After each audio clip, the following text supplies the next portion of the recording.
Is it more important to be right or is it more important to be happy? In a world, you can't always be happy and always be right. Sometimes one has to take precedence over the other. And so choose wisely. I'd rather be happy more often than I have to be right more often. These apply for romantic partnerships or business partnerships. If you know you're not going anywhere, then you're just making your own life miserable by choosing to be right instead of choosing to be happy. So just squash that shit.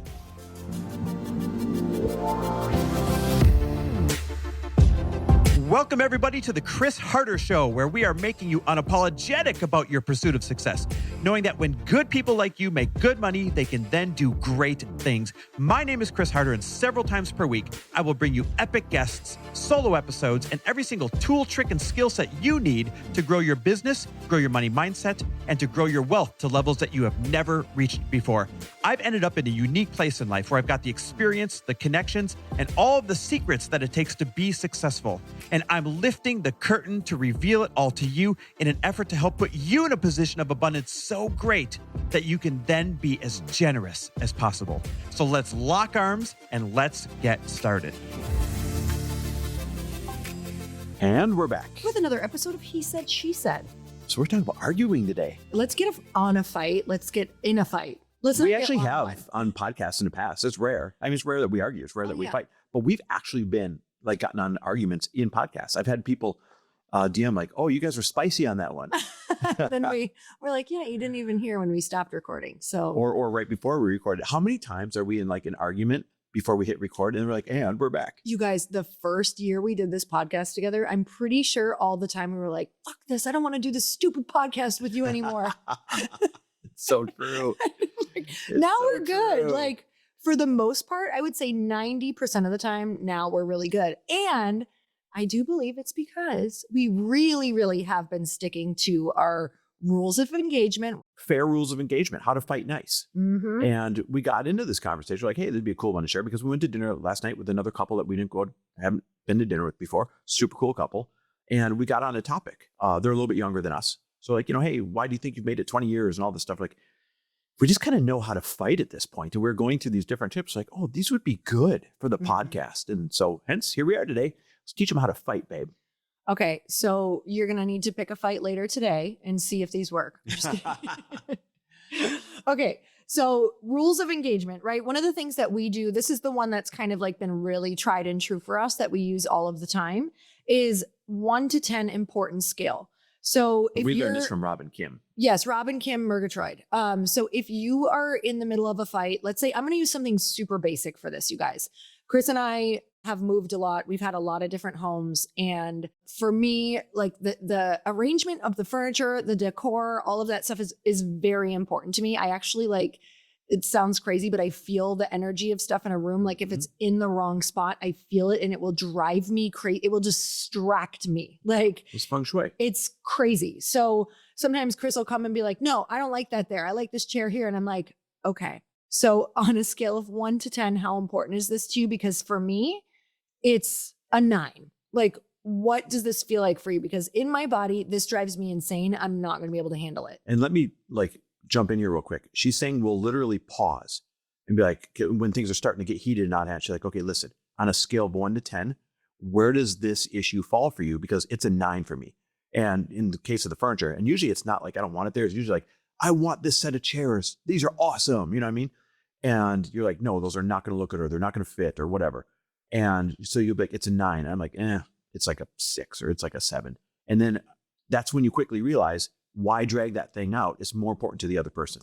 But if you're going to do this, you absolutely have to be completely honest about where you're at. And if you're constantly a 9 or a 10, you might actually want to start talking about why you're always in that state. That brings up a really interesting point about you might need to potentially start coming to their side a little bit more and knowing that not everything is of the utmost importance and deciding what actually means the most to you, or you're never going to be able to be in a great relationship because it's starting to show that you have no give. You're not willing to meet them halfway. Yeah. And here's another one. It's not a rule of engagement, but it's kind of a great tip if you really care about having a great life with a partner. By the way, these apply for romantic partnerships or business partnerships. And it's this one. I'd rather be happy more often than I care to be right. Right. So in a world, you can't always be happy and always be right. Sometimes one has to take precedence over the other. And so choose wisely. I'd rather be happy more often than I have to be right more often. Yes. Okay. So the next one is just exactly what you had mentioned earlier, and it's truly a pause button. If you are in a business argument with a partner and something arises and it really pissed you off, please, for the love of God, this also is every relationship. Take a pause and do not take any actions or verbal actions or emails or any arguing until you let the highest height of the emotion wash through you. This usually takes you, it can be as quick as 5 minutes. I recommend a day for business things. I recommend obviously faster for if it's in your household, but give yourself minimum 5 minutes to allow that actual chemical emotion to settle in your body. Yeah. So I call this timing. You call it the pause button. I call it timing. Timing is everything.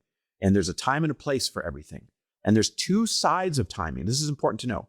Lori just mentioned the first side of timing. That is, don't address something when you are going to over address it because you are boiling over. Mm-hmm. But the other part of timing is know when to have a talk with the other person. Know when is a good time that they're going to be open to receiving it. Know when it's been the right amount of time to maybe have them receive it in a way that won't be such a hot button. Give other people a chance to cool down too, not just yourself. So timing is everything. Okay, hey, real quick, I'm going to interrupt, but it's for a really good reason. Let me ask you this. How are you really feeling right now about your social media content game? And this is an important question. If I had to ask myself, I'm asking because my social media game sucked the past couple of years. I mean, it was terrible. Every time I tried to hire it out, it didn't work. Their content was totally not me. And then when I would take it back over myself, it just never got done. That was until I finally found a team that stopped confusing social media content, just putting stuff up, with actual real social media strategy. The reality is this: social media matters if you're building your business, and you can't ignore it even if you want to. Trust me, I tried. Consumers are spending over $1 trillion with a T through social media every single year. Not scrolling, buying and hiring people, choosing who they trust by voting with their dollar. And it's not going to you, it's going to somebody else like me instead. That's why I want to introduce you to my personal CMO, Melissa Duglecki, and her team at the Brand Lab. I swear by her and her team. Melissa is somebody that both Lori and I have trusted with our marketing for a long time now. She's worked on our launches and our social media strategy, our copywriting, landing pages, my brand, and like much more. And in my world, I don't trust effort or intention. I'm sorry, effort and intention are not good enough. I only trust results. And we're finally getting them with Melissa and her team. Like, it feels so freaking good to see my social media go up on a consistent basis and actually like what they're putting up. So here is the deal. I've got a gift for you, but only for a few of you. I've asked Melissa to offer some of my listeners a limited number of spots to get a fully customized social media strategy, just like I got, covering your messaging, your positioning, bio, and content strategy.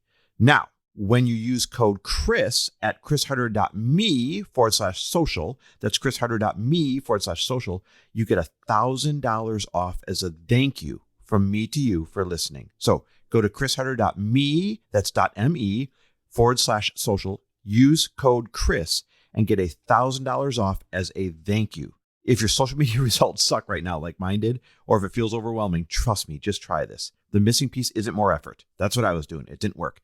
It was the right strategy and the right team. Go to chrisharder.me/social, get $1,000 off your custom social media strategy as a thank you from me to you. Okay, the next one that we always do. This is like when we are in a fight and we can't see the end. Maybe the shit we just said just is like not working, right? Because you're just like boiling. And in the middle of one of those fights, one of us will hopefully, it seems like this always happens, we'll say, hey, same team. Mm-hmm. Like, let's not forget that if our goal, like once in a while, we'll literally ask, we'll be like, hey, our goal is never to be apart. Like, we never want a divorce. Is this accurate? Like, are these true things that we never want to be apart, we always want to stay together, then why are we drag it out? extending this argument to literally be ruining a perfectly decent Saturday or Sunday? You guys, sometimes it's so crazy. If you've been someone who's been from a chaotic background or, a family life where your parents always argued, I noticed in our relationship in the first, probably even 5 years, I really noticed that sometimes I would even sabotage. It'd be like a finally, I'd wait all week long for Chris to be home from work and us to be able to do something. And it'd be this perfectly normal Saturday. And somehow I would kind of notice maybe I would sabotage it or want to start a little fight or bicker longer. And I'm like, oh my God, my body is so tuned to chaos that I actually just would start something. And it was the realization of that, of do we even why am I doing this? And if we're on the same team, this is the perfectly amazing Wednesday or Sunday, whatever. And really think about, I could be choosing an awesome day if I just choose how to get through this or let it go or realize it's not that important or really look at why am I doing this? What's the whole point? This one's simple. It goes back to what I said earlier. Is it more important to be right or is it more important to be happy? And when you acknowledge, we told this couple last night, here's the cool part about being married. Once you're in it, you're not going anywhere. If you know you're not going anywhere, then you're just making your own life miserable by choosing to be right instead of choosing to be happy. So just squash that shit.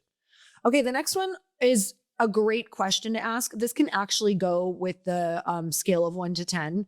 And it's just to ask, what's making this feel so important to you? So instead of criticism, get curious. What's making this feel so important to you? And what's the outcome you're hoping for here? And when you can actually hear that, you can much better understand how it's impacting their whole life. You might just think it's them being stubborn, when really it's I don't know how to tell you that when I sit down to work, I can't focus because this is how this actually feels in my body. So really getting curious about it. And then we got to talk about ownership statements. And this is, gosh, I forgot what I said before when we're Blanket statements. Blanket statement. Yeah. So ownership statements versus blanket statements. And here's the difference. A blanket statement is you always do this. I always using the word always is a really dangerous word, right?